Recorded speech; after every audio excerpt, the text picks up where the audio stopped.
살아계신 아버지 하나님 감사드립니다. 오늘도 모인 곳에 임재하시고 저희들에게 은혜 주어 모이게 하셨사오니 영광 받으시옵소서. 하늘문을 여셔서 주의 백성들에게 은혜 내려 주시옵소서. 말씀을 통하여 심령골수까지 쪼개어진 새로운 피조물 되게 해 주시옵소서. 모든 병이 고침을 얻게 해주시고 모든 찢어진 것들이 싸매어지게 해주시옵소서.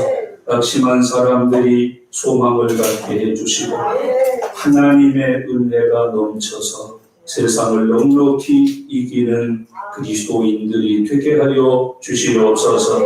이 말씀 따라 평탄한 길 가게 해주시고 이 말씀 지켜 형통한 사람 되게 해 주시옵소서. 또한 이 말씀 전하여 많은 사람들이 주께로 돌아오는 믿음의 열매를 맺게 하여 주시옵소서. 말씀 들을 때에 성령님 함께해 주시옵소서.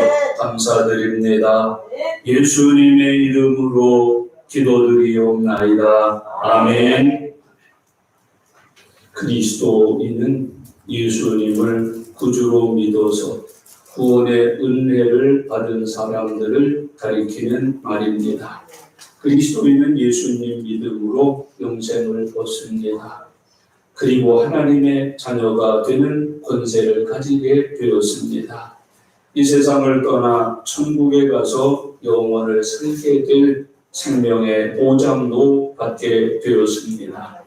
그리스도인들은 그날이 오기까지 세상에서 살아야만 됩니다. 세상에서 천국의 삶을 사는 사람들, 그게 그리스도인들입니다. 우리 그리스도인들을 보면서 세상 사람들은 저들이 사는 세상은 어떤 세상일까? 천국에 대하여 궁금증을 갖게 되고 우리와 함께 믿어 천국의 영생 소망을 같이 누리는 사람으로 거듭나게도 됩니다. 그리스도인들은 세상에서 하나님의 뜻대로 사는 사람들입니다. 세상이 가는 대로 가지 않습니다. 세상이 하는 대로 하지 않습니다. 세상 사람들에게 어울려서 같은 배를 타지 않습니다. 오직 하나님의 가르침과 뜻을 따라서 말씀에 순종해 사는 사람들이 그리스도인이라고 말씀해주고 있습니다. 그리스도인들은 세상을 변화시키는 하나님의 도구들입니다. 죄인들을 구원하기 위하여 복음을 전하는 전도자들이라고 성경은 말씀하고 있습니다. 세상은 이런 그리스도인들을 좋아하지 않습니다. 환영하지 않습니다. 그리스도인들을 칭찬하지 않습니다. 성경에 의하면 오히려 이런 그리스도인들을 세상은 미워한다고 예수님이 가르치셨습니다. 비방한다는 말입니다. 괴롭힌다는 말입니다. 회방하고 방해한다고 하는 의미를 가지고 있습니다. 우리를 시험에 들게 해서 무너지게 만드는 것이 세상이라고 가르치고 있습니다. 세상의 배후에는 사단이 있기 때문에 그렇습니다. 결국 세상이 우리를 미워하는 것은 사단이 하나님과 그의 백성들을 미워하는 것이 된다고 성경이 증언하고 있습니다. 과거에도 그리스도인들을 미워했습니다. 현재도 미워하고 삽니다. 앞으로도 미워할 것을 성경은 예고하고 있습니다. 이 미움은 점점 거세집니다. 거칠어집니다. 사람의 힘과 능으로는 감당할 수 없을 정도까지 이른다고 말합니다. 그래서 하나님께서는 모든 믿는 성도들에게 성령을 보내주신다. 그 성령의 능력을 가지고 세상의 미움을 이기라고 견디라고 오히려 하나님의 사랑으로 세상을 살아가라고 가르쳐주고 계십니다. 세상이 그리스도인들을 미워하는 것은 상상 이상입니다. 매질 굶기는 것, 헐벗게 만드는 것 정도가 아닙니다. 추배를 시킵니다. 심지어는 살생까지 한다고 성경은 교훈해주고 있습니다. 시계가 제일 유명한 데가 스위스입니다. 스위스는 공과대학이 유명해서 시계 만든 게 아닙니다. 스위스는 아주 산악으로만 이루어진 아주 지형이 나쁘고 춥고 덥고 정말 쓸모없이 버려진 땅 중에 하나가 스위스였습니다. 이 이탈리아나 프랑스나 이 유럽에서 예수님 믿다가 핍박받은 그리스도인들이 피해온 곳이 스위스입니다. 그 피해 와서 직장이 있습니까? 공장이 있습니까? 학교가 있습니까? 거기서 그분들이 시작한 것이 시계 만드는 일입니다. 하나님이 성령을 통하여 주신 재주로 만든 게 시계입니다.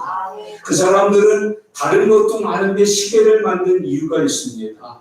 하나님의 백성들은 세상에 하나님의 때를 알려주는 사람들이기 때문에 그렇습니다. 그래서 그 시계가 세계 제일이 됐습니다. 최고가가 됐습니다.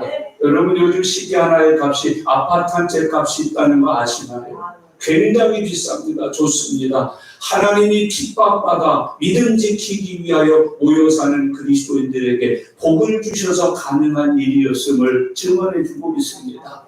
그렇게 핍박을 받았습니다. 그렇게 아팠습니다. 그렇게 힘들었습니다. 미국도 핍박의 복입니다. 여러분 유럽에서 기독교 핍박받을 때 메이플라워 타고 미국에 가서 깃발을 올리고 예배를 드린 사람들이 청교도들입니다. 그 청교도들이 오늘날의 미국을 만들어냈습니다. 하나님의 은혜입니다. 축복입니다. 하나님이 형통케 하신 증거라고 사람들은 이야기해주고 있습니다. 정치, 경제, 교육 모든 면에서 예수 믿는 것 때문에 많은 박해를 당해왔고 약탈을 당해왔고 불이익을 당하면서 살았던 것이 그리스도인들이라고 성경은 말합니다. 바로왕이 했고 헤로딘금이 했습니다. 공산주의가 했습니다. 타종교가 했습니다. 우상 숭배자들이 기독교와 그리스도인들을 핍박하고 박해했다고 말합니다. 제사로 해방했고 구수로 해방했습니다.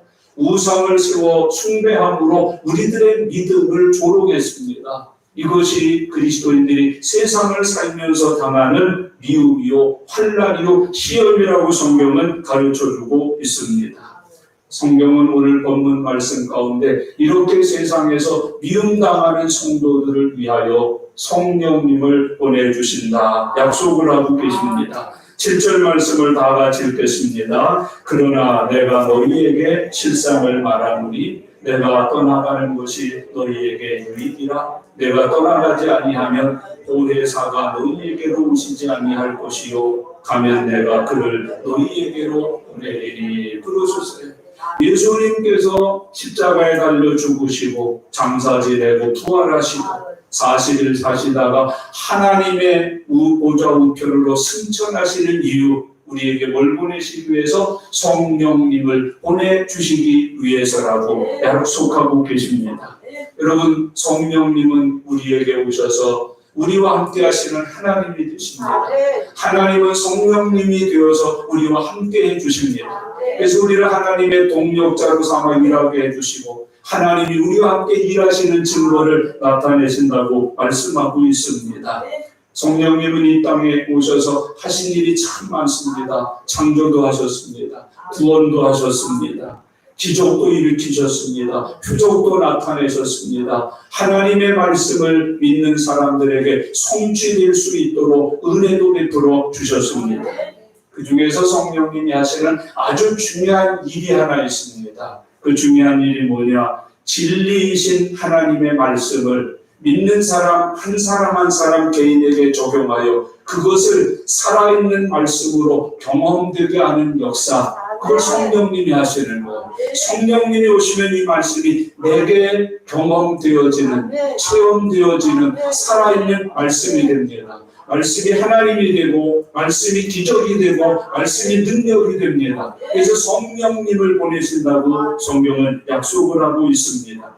이 기록된 말씀이 읽는 자들에게, 듣는 자들에게, 믿는 자들에게 경험되어지고 체험되어져서 열매를 맺는 은혜를 베풀어 주시는 분, 그게 성령이 하시는 역사라고 우리에게 교훈해주고 있습니다.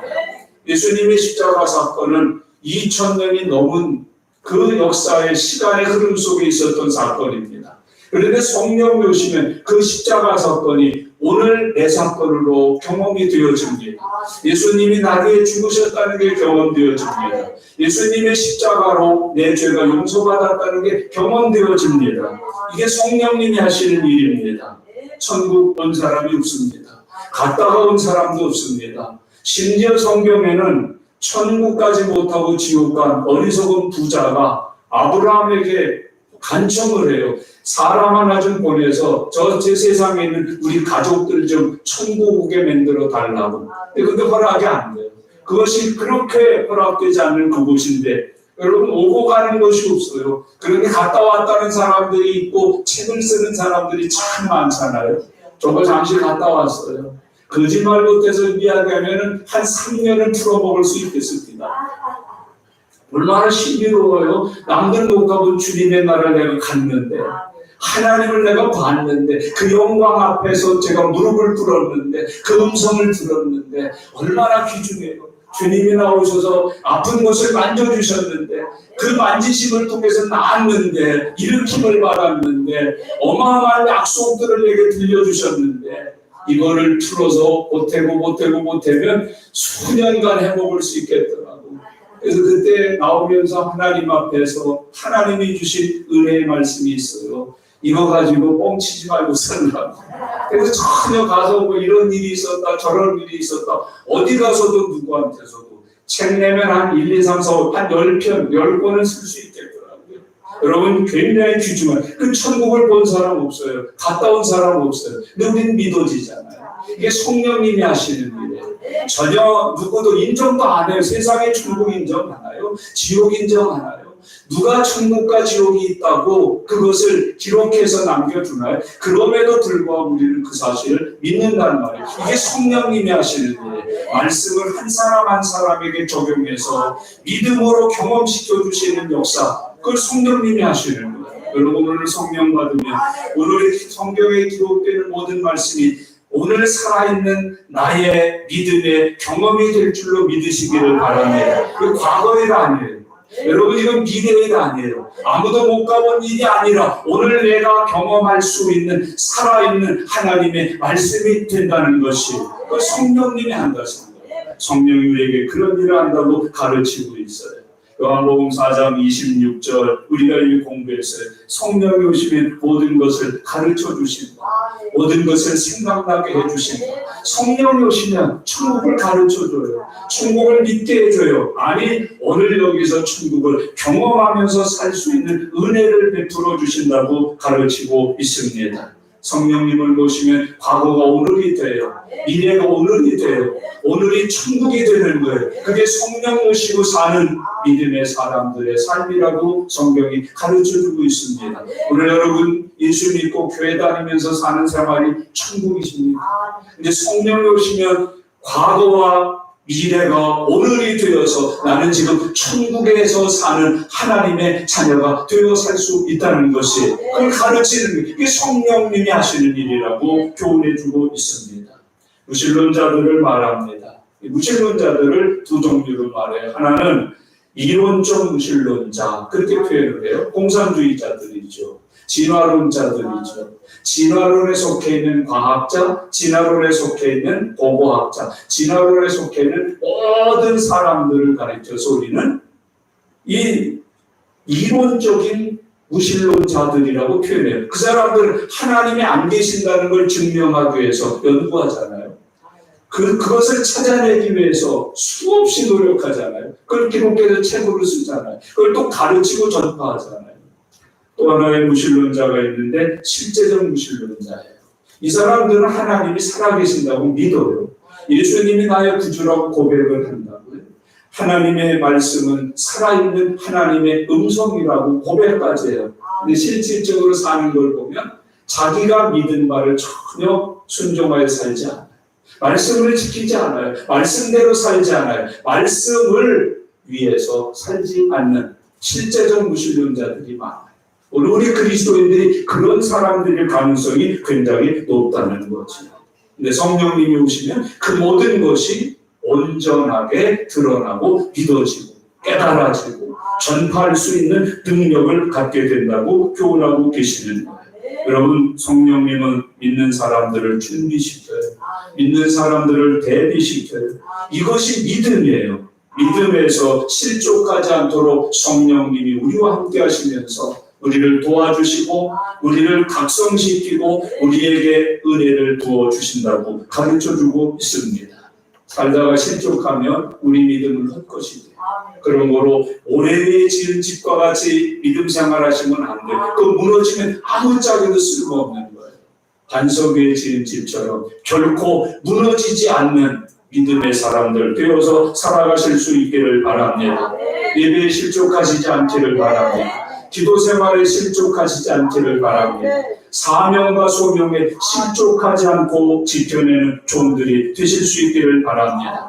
코로나19 때문에 믿음 생활에 실족하지 않는 하나님의 자녀들이 되시기를 바랍니다. 우리가 이 코로나19 때문에 믿음 생활에 실족을 한다고.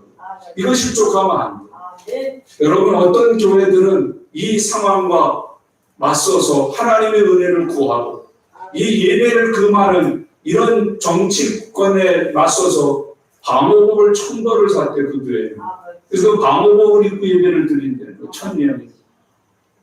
우리는 예배 드리는 게 목적이지, 하나님 섬기는 게 목적이지, 세상에서 잘 먹고 잘 사고 편안한 게 목적이 아니라는 거예요. 교회가 돈 들여서요, 1000벌을 샀어요, 방호복. 1000명이 방호복을 입고 동시에 앉아서 예배를 드리는 거예요. 여러분, 그런 믿음 생활 하시나요? 실족하지 않도록 성령 충만해서 믿음 지켜 사는 하나님의 자녀들이 되실 수 있기를 바랍니다. 오늘 본문은 예수님께서 보내신 이에게로 간다, 그렇게 말씀하셔요. 5절과 6절인데요. 5절 다 같이 읽겠습니다. 지금 내가 나를 보내신 이에게로 가는데 너희 중에서 나더러 어디로 가는지 묻는 자가 없고 도리어 내가 이 말을 함으로 너희 마음에 근심이 가득하였도다. 오늘 예수님은 하나님께로부터 보냄받으신 분이다 하는 걸 교훈해주고 있어요.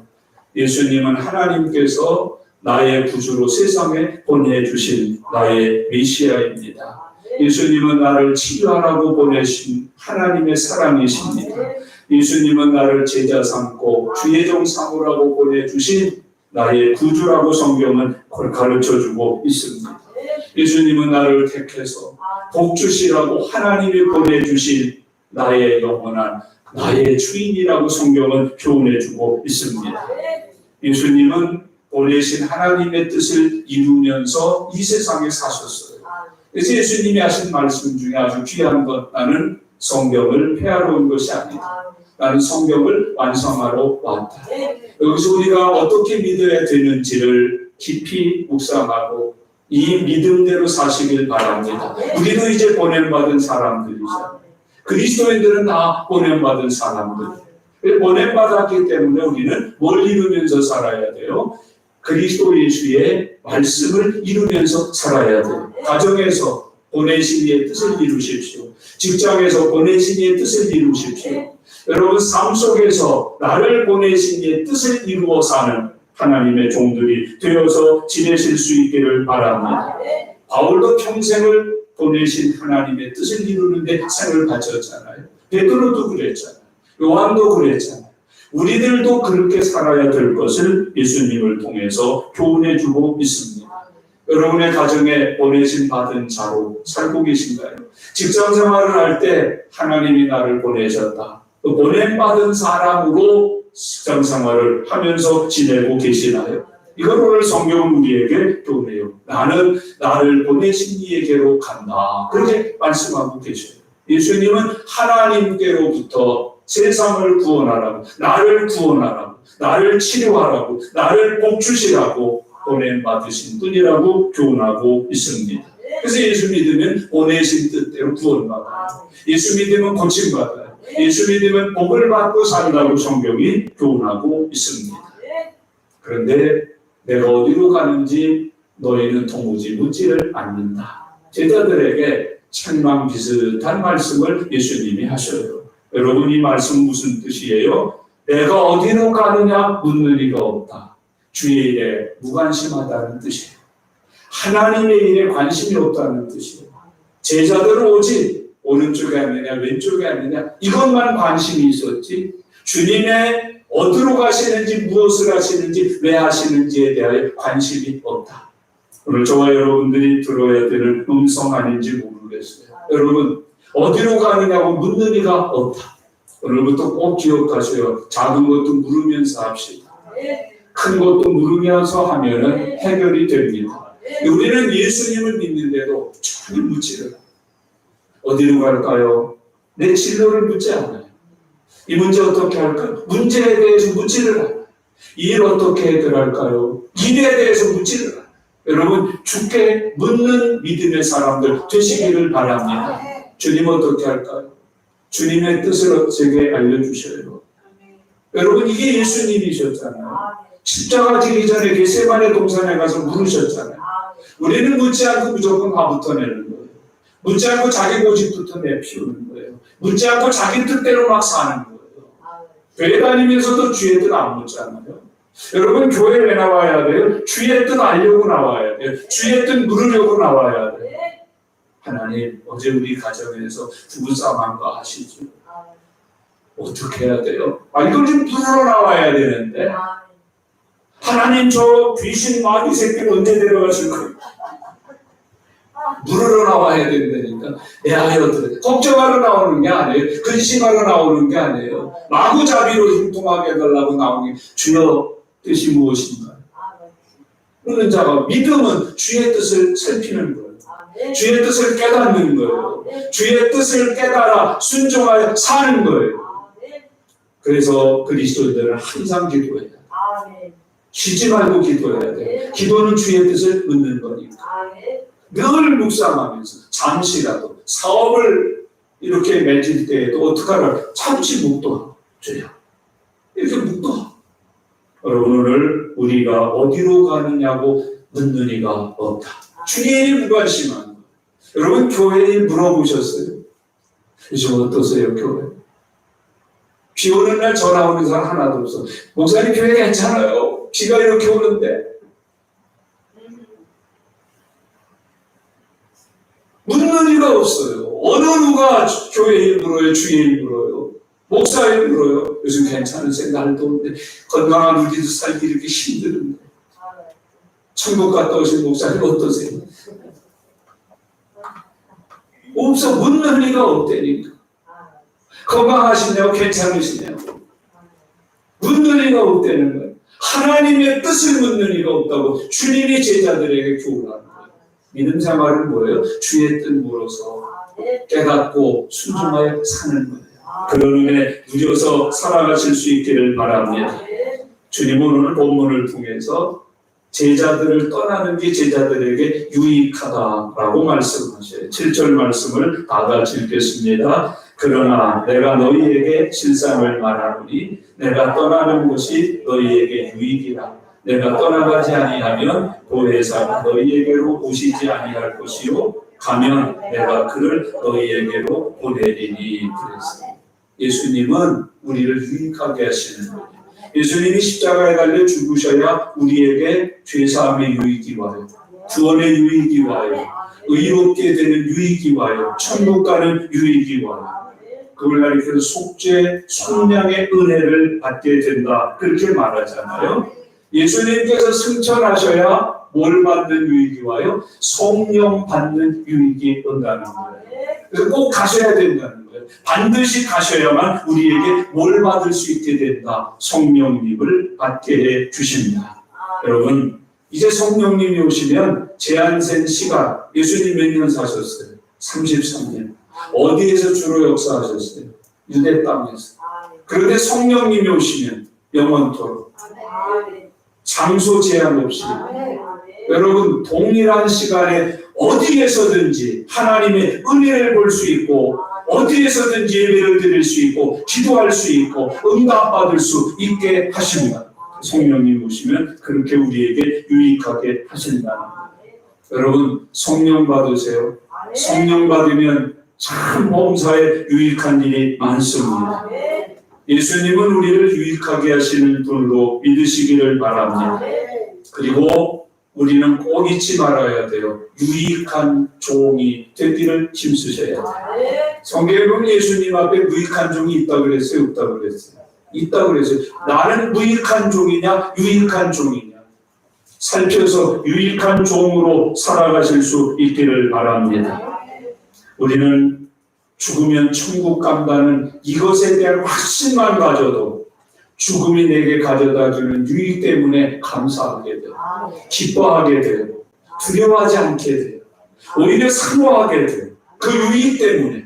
여러분 주 안에서 승리하는 종들이 되시기를 바랍니다. 예배의 유익, 기도 생활의 유익, 하나님의 말씀을 믿고 순종하여 사는 삶의 유익함이 넘쳐나는 주님의 종들 되시길 바랍니다. 나는 어떤 분들이 교회 다니면서 교회가 자기에게 얼마나 무거운 짐이 되는지를 얘기하는 걸 많이 들어요. 난 교회 다니는 유익한 거, 나를 유익게 하셨다. 나를 복되게 하셨다.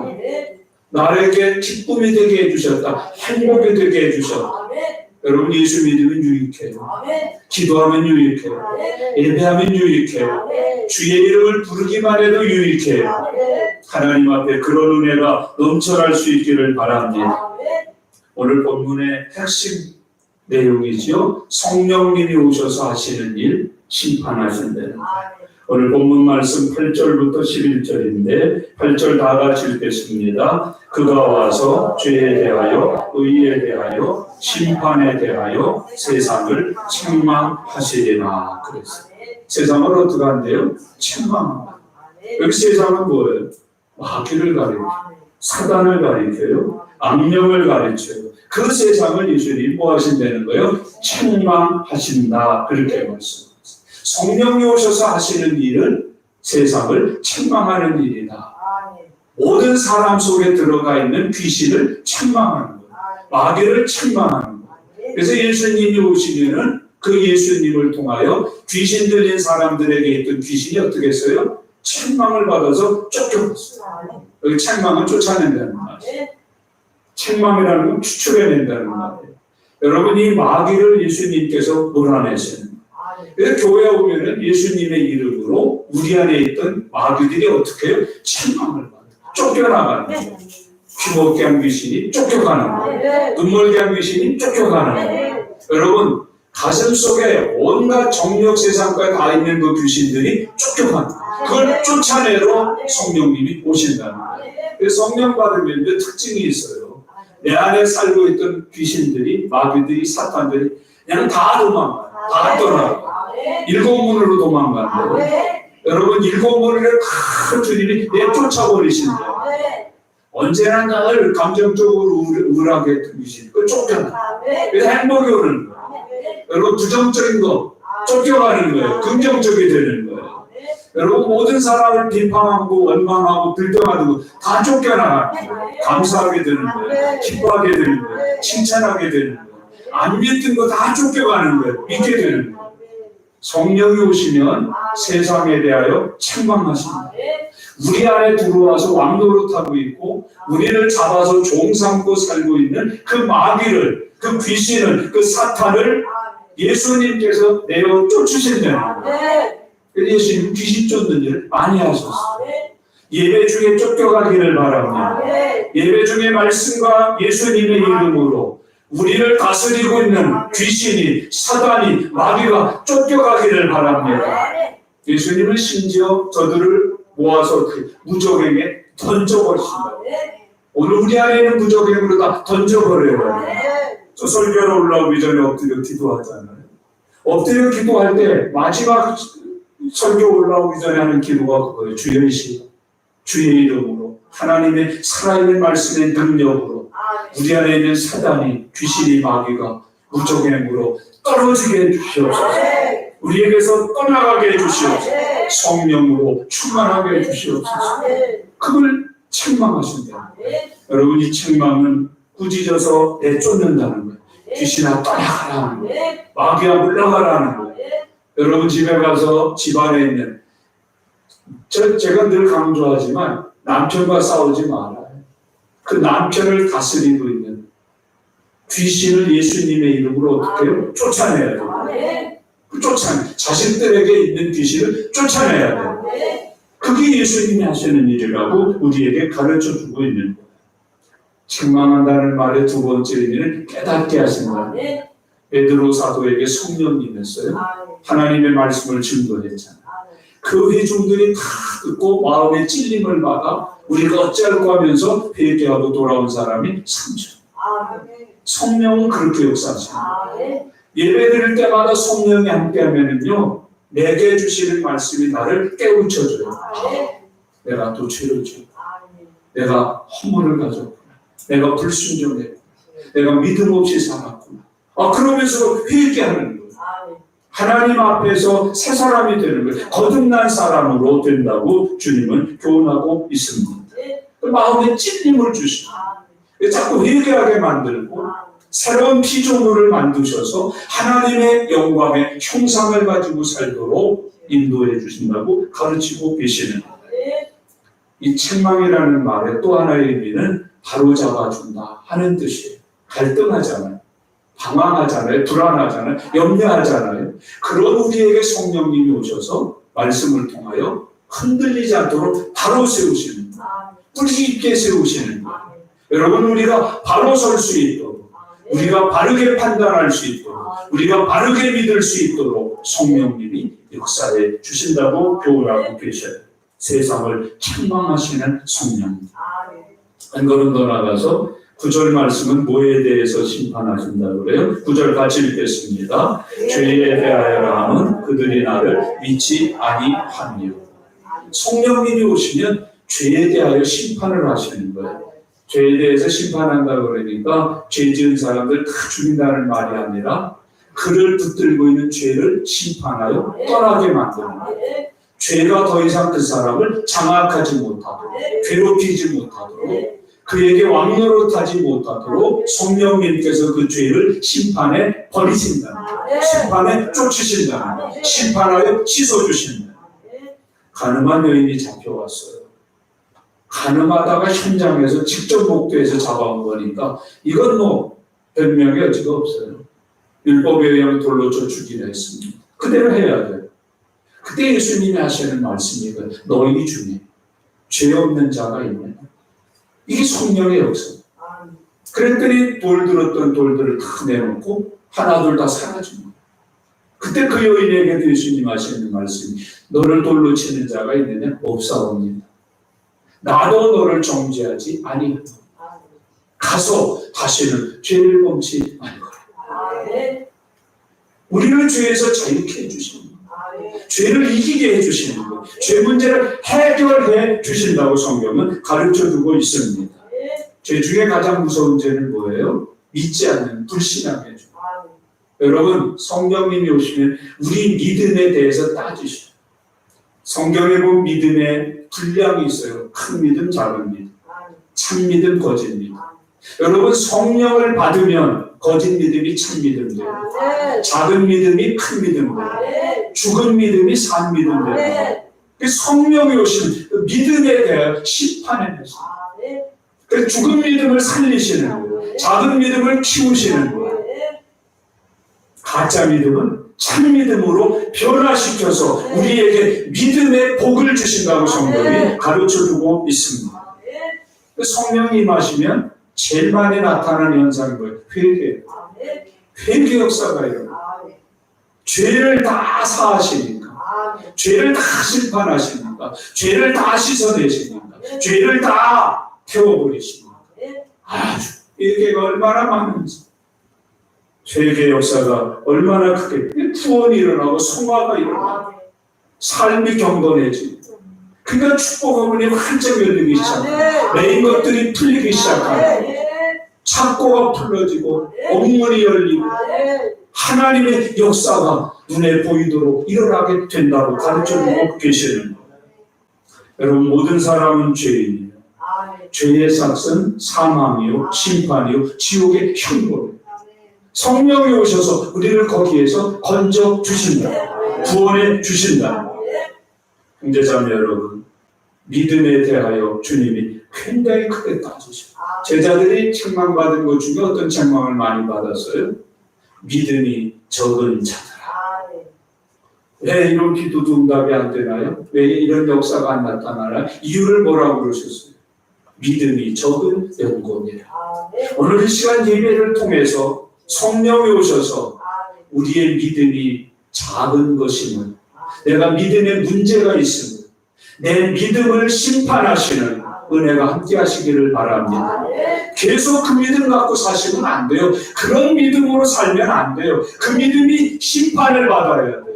그 믿음이 거듭나야 돼요. 그 믿음이 변화돼야 돼요. 죽은 믿음이 산 믿음 돼야 되고요. 작은 믿음이 큰 믿음 돼야 되고요.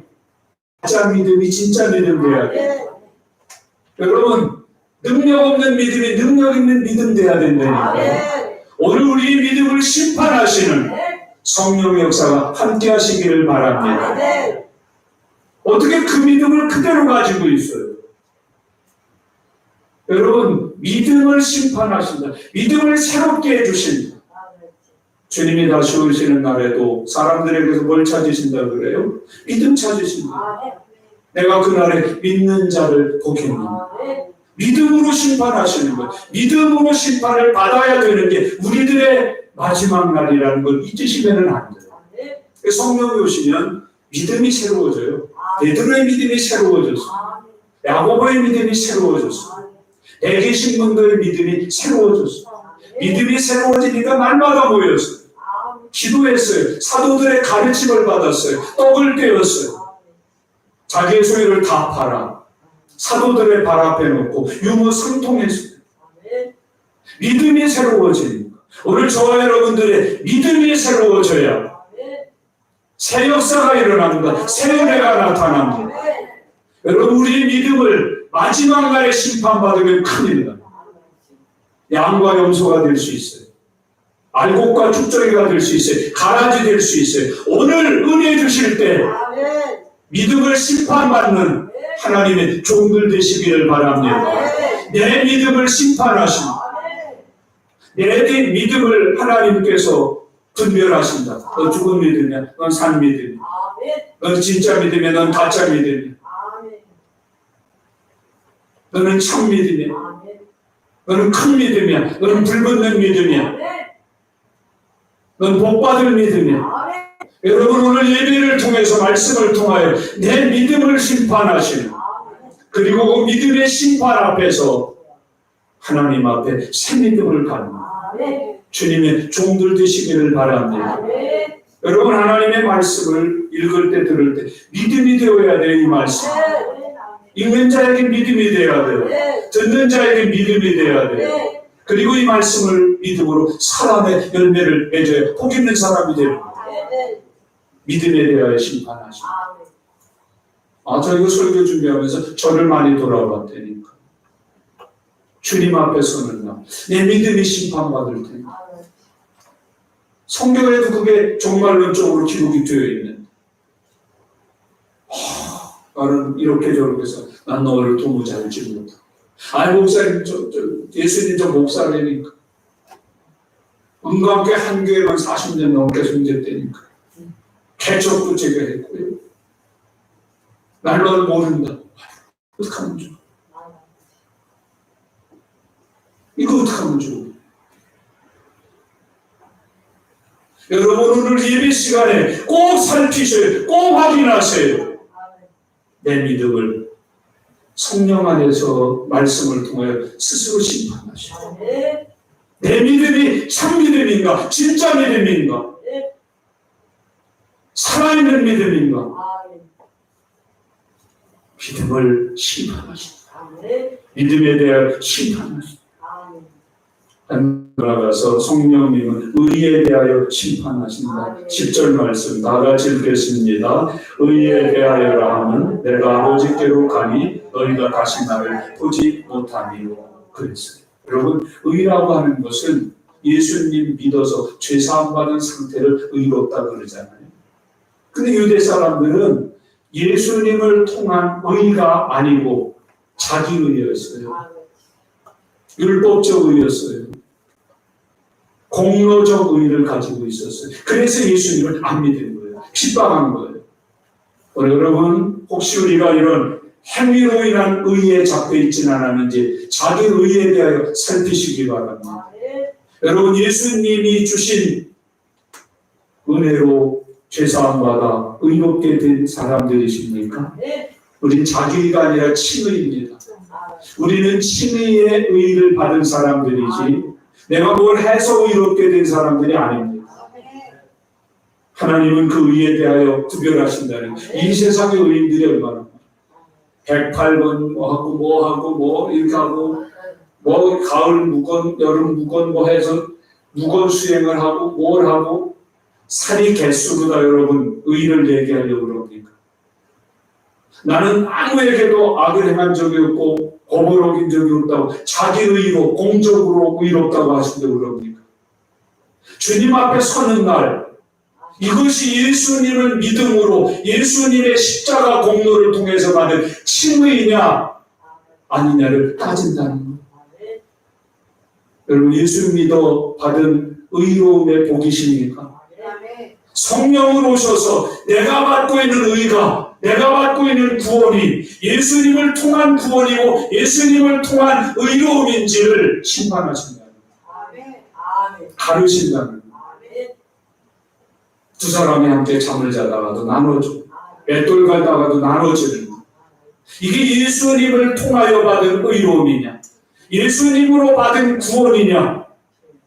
아니면 다른 종교를 통해서 받은 가짜의, 가짜 구원이냐? 그걸 심판하신다. 성령 받으면 예수님의 다른 종교를 인정할 수가 없어요. 예수님을 통해서만 속량되니까. 예수님을 통해서만 구원받으니까. 아주 우스운 질문 하나 하십시오. 여러분이 지금 구원 받으셨나요? 여러분이 받으신 구원은 예수님을 믿음으로 받은 구원인가요? 이게 굉장히 귀중한 거예요. 성령을 오셔서 우리의 의가 예수님을 믿음으로 받은 의인지 아닌지를 구별하신다는 거예요.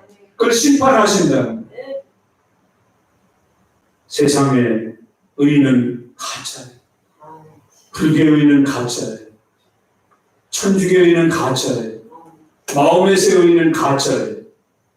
선행으로 공적으로 쌓은 의는 다 가짜예요. 예수 그리스도를 구세주로 믿음으로 얻은 의, 칭의, 그것만이 진짜 의로움이라고 표현하고 있습니다. 성령이 오셔서 우리에게 그것을 심판하여 알게 주십니다. 마지막으로 11절에 보시면 세상 임금을 심판하신다. 11절 같이 읽겠습니다. 심판에 대하여라 하면 이 세상 임금이 심판을 받았습니다. 아멘. 세상 임금은 누구예요? 사탄이에요. 죄인을 다스린다는 의미에서 세상 임금 그렇게 표현해요. 공중 권세 잡은 자, 어둠의 세상 주관자라고도 표현해요. 죄를 조절하는 사람, 죄인들을 다스리는 임금이라고 이야기하고 있는 거예요. 여러분, 세상 사람들이 참 이상한 거 하나 있어요. 귀신 있다고 안 믿어요, 세상 사람. 야, 21세기에 본 귀신? 너야말로 귀신 신화를 까먹는 소리를 많지. 근데 그 사람들이 집 질 때 뭐해? 차 사면 뭐해? 이사하고 뭐해? 여러분, 어려운 일이 있을 때 뭐해요, 그 사람들이? 내 사랑하는 아이가 물에 빠져 죽었을 때 거기 가서 뭐 하냐고.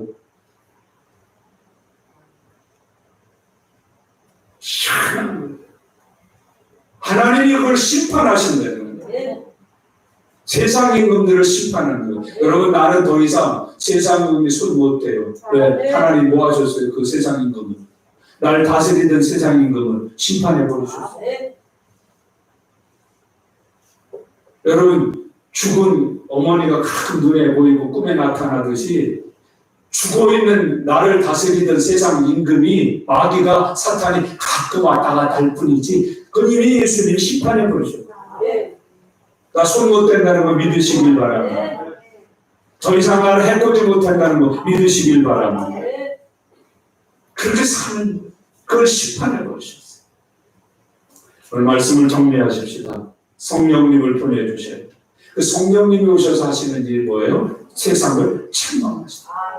세상을 책망하신다는 뜻이 뭐라고 그랬어요? 첫 번째는 죄에 대하여 심판, 두 번째는 의에 대하여 심판, 세 번째는 세상 임금에 대하여 심판을 한다.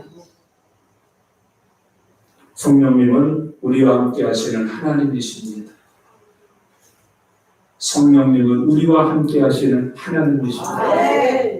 성령 받지 아니하면 하나님과 함께하는 사람이 아닙니다. 성령님은 우리를 위하여 하나님의 사랑으로 하나님이 약속하신 이 말씀들을 믿는 우리들에게 이루어져 열매를 거둘 수 있도록 역사하시는 나의 하나님이 되십니다. 성령이 아니고서는 이 말씀이 이루어지지 않습니다. 이 말씀이 열매를 맺을 수가 없습니다. 그러나 성령님이 함께할 때 이 예언과 이 계시가 믿는 자들의 삶 속에 열매를 맺어 거둘 수 있는 복이 되게 해주신다 약속하고 계십니다. 그때 비로소 우리는 복 있는 사람이 되어 살게 되는 것입니다. 여러분, 성령님을 구하시고 성령님을 받으시고 성령을 받은 사람이 될 때만 복 있는 그리스도인이 되어서 살아갈 수가 있습니다. 기도하겠습니다. 오늘 주신 말씀들을 묵상해 보셔요. 성경을 기준으로, 하나님의 말씀을 기준으로 죄에 대하여 심판하신다. 의에 대하여 심판하신다. 여러분의 믿음을 이 시간 심판하시기 바랍니다. 참 믿음이셔요. 살아있는 믿음이셔요. 큰 믿음이셔요. 의를 심판하시기 바랍니다. 자기 말고요. 나 40일도 했어. 난 몇 대째 믿어. 이런 거 말고요. 친의 말입니다. 예수님을 믿음으로 받게 된 의 말입니다. 세상 임금은 이미 하나님이 심판하셨어요. 두려워하지 마세요. 떨지 마셔요. 다 이미 예수 그리스도의 이름으로 죽은 것들이에요. 주님만 믿으시고 우리 함께 성령을 사랑합니다. 성령님 내게 오시옵소서. 제가 성령의 사람이 되게 해주옵소서.